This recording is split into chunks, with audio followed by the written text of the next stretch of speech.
Les saludo en el amor del Señor. Vamos a escuchar el devocional de este miércoles 25 de octubre y lo trae nuestra hermana Magdalena. Así que la bendición sea para ella y para la palabra que el Señor le ha dado. Amén.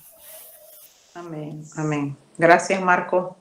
Escuchando al hermano Jacinto orando, vemos cómo el Señor, no importa las distancias, cómo su espíritu va uniendo a los hermanos, porque estaba escuchando la oración y es como que si yo me hubiera puesto a conversar antes de eso con Jacinto de cuál iba a ser el tema. Entonces el Señor siempre une a su pueblo, ¿verdad? Para los propósitos que Él busca. Gloria al Señor por eso. Hermanos, el tema del mensaje de hoy tiene por título Desarrollando nuestra convicción cristiana, o en otras palabras, cultivando nuestra convicción cristiana. Oremos primeramente, hermanos. Señor, te damos las gracias porque tú en tu infinita misericordia nos permites, Señor, estar todos unidos aquí, reunidos por este medio, Señor. Te pedimos que tu Espíritu Santo llene nuestros corazones, nuestras vidas, nuestras mentes, Señor. Que nos deje entendimiento, Señor, para comprender tu palabra, Señor. También, Señor, que nos dé sabiduría para aplicarla y humildad, Señor, para recibirla. Te damos las gracias, mi Dios, en el nombre de Jesús. Amén y amén. Amén. Hermanos, el texto que vamos a basar el mensaje hoy, aunque igual ustedes saben que a mí me gusta ir en el transcurso mencionando otros textos, porque hay hermanos que anotan y así saben de dónde uno sacó, ¿verdad? El mensaje. Vamos a estar con Primera de Tesalonicenses, capítulo 2, versículo 3. Primera de Tesalonicenses 2, versículo 3. El cual dice así: porque nuestra exhortación no procedió de error, ni de impureza, ni fue por engaño, sino que según fuimos aprobados por Dios para que se nos confiase el Evangelio, así hablamos, no como para agradar a los hombres, sino a Dios que prueba nuestros corazones. Amén. Se preguntarán, hermanos, ¿por qué sería tan importante cultivar una profunda convicción cristiana? No solo es importante, hermanos, es indispensable ante la incertidumbre que se vive hoy día en el mundo y los ataques que se reciben a las doctrinas bíblicas, ataques a nuestras prácticas y defensas de la fe en estos tiempos de adversidad. Y nuevamente preguntarán ustedes, hermanos, ¿y qué logramos con esto? Hermanos, despertar el anhelo en cada cristiano en que seamos auténticos, embajadores de Cristo en medio de un mundo de oscuridad, que es lo que vemos que hoy día nos rodea, ciertamente. Como podemos leer en Filipenses 3, versículo 14. Prosigo a la meta, al premio del supremo llamamiento, de Dios en Cristo Jesús. Filipenses 3, 14. Para comprender mejor esto, hermanos, veamos los elementos que forman la convicción de nuestra fe cristiana. Elementos espirituales, morales y sociales. Dentro de la convicción espiritual, vamos a ver 3 puntos. El poder del Espíritu, la confianza en Dios y la fidelidad en la predicación. En cuanto al primer aspecto de la convicción espiritual, el poder del Espíritu, un ejemplo lo tenemos en que el Evangelio fue proclamado en Europa por orientación divina. Y eso lo podemos leer en Hechos 16, versículo 9, donde leemos que Pablo tuvo una visión en la que un hombre le decía que pasara a Macedonia y los ayudara. Hermano, Macedonia fue la primera parte de Europa en recibir el Evangelio. A partir de esa revelación que recibió Pablo, el mensaje de Jesús fue anunciado en Filipos y después en Tesalónica, ciudades en ese tiempo en Macedonia. El apóstol Pablo deja claro que el Evangelio no fue predicado como un simple discurso que tiene lógica. Leemos en Primera de Tesalonicenses 1, versículo 5, pues nuestro Evangelio no llegó a vosotros en palabras solamente, sino también en poder, en el Espíritu Santo y en plena certidumbre, como bien sabéis cuáles fuimos entre vosotros por amor de vosotros. Primera de Tesalonicenses 1:5. Nos damos cuenta, hermanos, que en ese caso el Evangelio fue ministrado con coraje en el poder del Espíritu, de modo que resultó en la salvación y liberación de los tesalonicenses. Lo que nos muestra que con la falta de convicción espiritual, la palabra de Dios es reducida a un mero intelectualismo humano y su resultado es ineficaz en la transformación de vidas.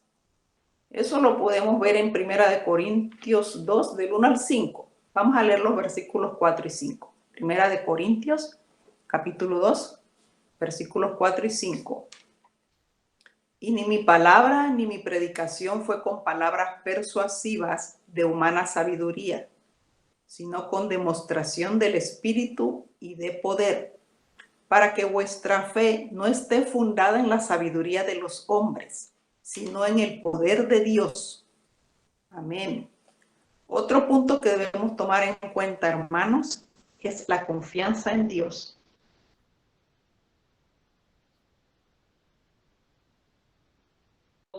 Que a pesar de haber sido ultrajados en Filipo, no fue quebrantada su fe.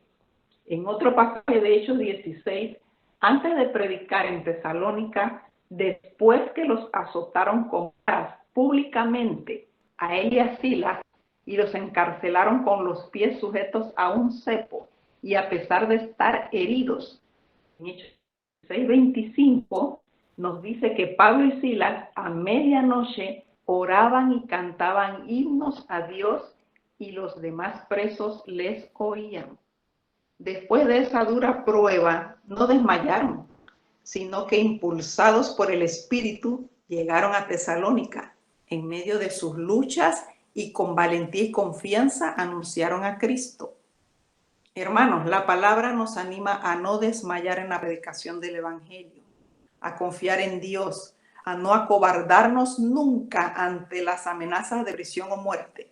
Lo leemos en Apocalipsis, capítulo 2, versículo 10, el cual nos dice: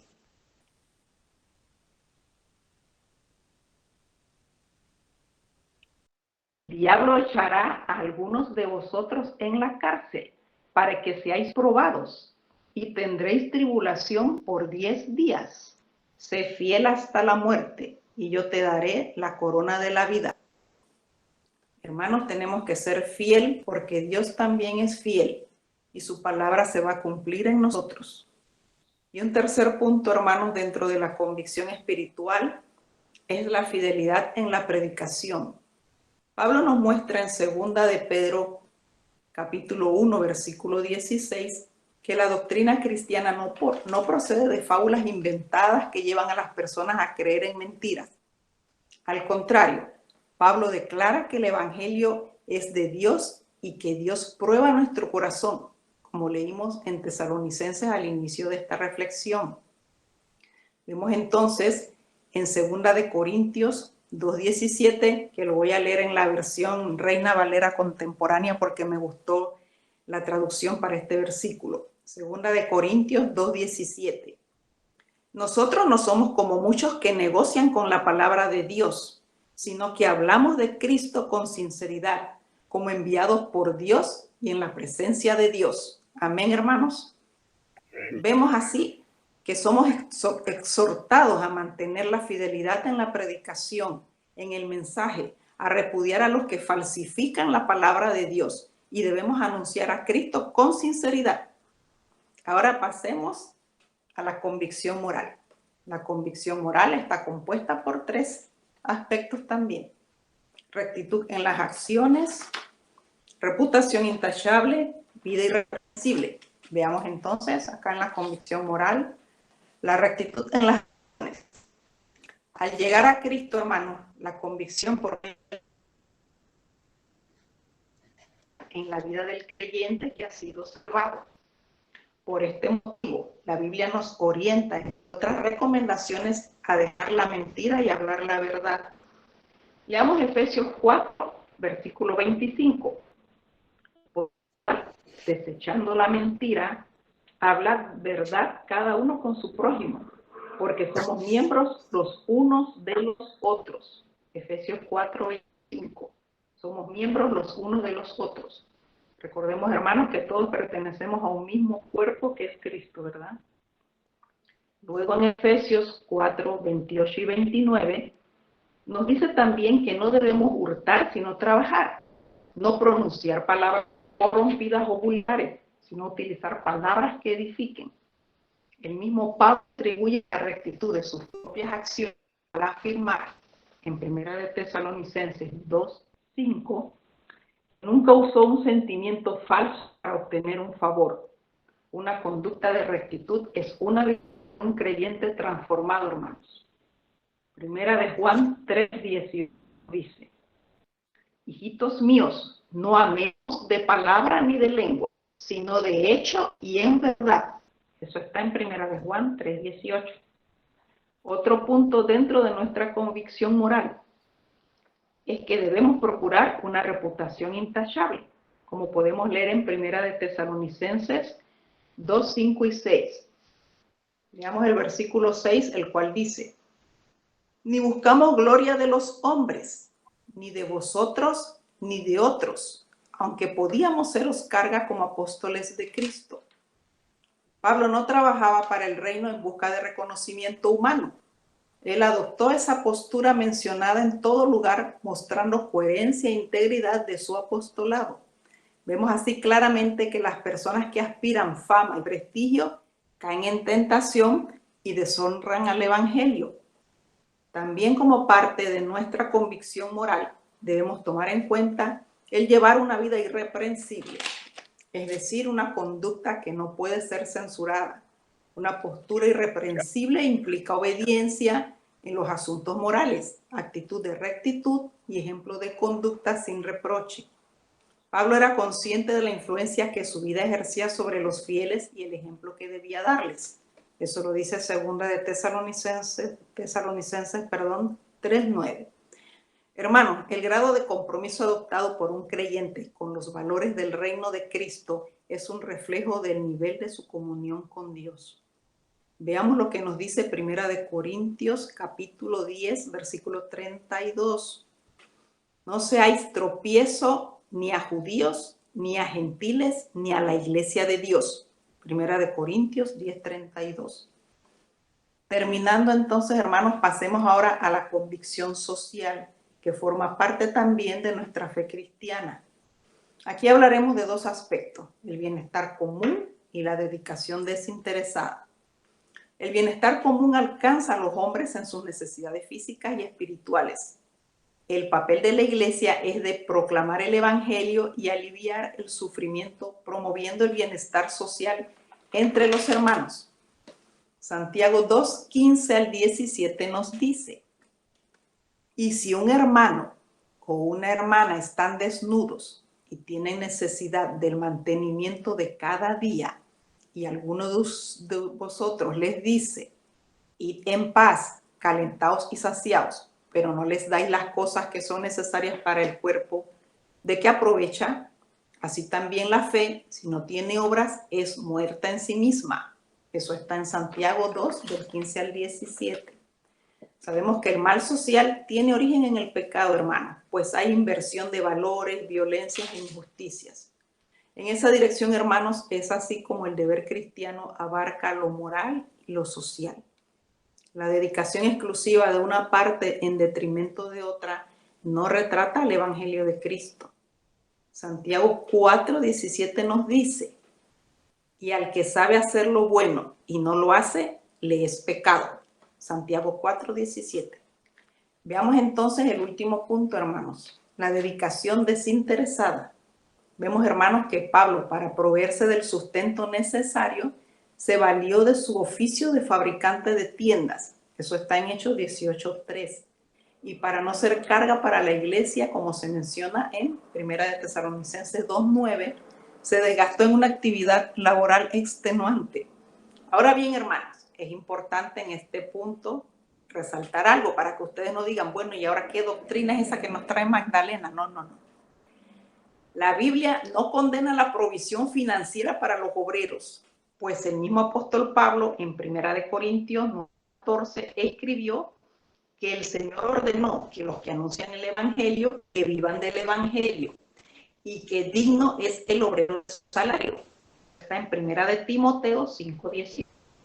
Y asimismo Pablo explica que él no hizo uso de este privilegio que es porque conocía la extrema pobreza de la iglesia de su tiempo. ¿Ves? Que hay una razón. Eso también lo podemos encontrar en 2 de Corintios 8, del 1 al 2. Soportó restricciones financieras para no crear obstáculos al evangelio. En ese sentido, entendemos, hermanos, que el amor sacrificado y el trabajo voluntario y desprendido son esenciales para el crecimiento del reino de Cristo y deben ser parte de una profunda convicción cristiana. El desarrollar o cultivar la convicción de ser cristianos es importante para la práctica y defensa de la fe en Cristo, más en estos días de tantas adversidades, hermanos, en que se carece de esa firme convicción que es necesaria para la defensa de los intereses del reino de Dios en la tierra. Oremos, hermanos. Gracias te damos, Padre, por esta palabra que nos has dado, Señor. Te pedimos en el nombre de Jesús, Padre Santo, que pongas en nuestros corazones valentía, Señor. Amor, Señor, por tu palabra, por el mensaje, por el prójimo, Señor. Para llevar, Señor, tu palabra, Señor. Para llegar a esas almas que necesitan de ti. Y que seamos sinceros, Señor, en ese amor, Padre, en ese interés, Padre, que no seamos falsos, Señor, que no lo hagamos para que los otros hermanos nos vean que, ay, somos muy buenos, no, Señor. Te pedimos, Padre, que todo nuestro actuar sea delante de ti con temor, Señor, con sabiduría. Te damos las gracias, Señor, en el nombre de Jesús. Amén y amén. Amén. Amén. Gracias.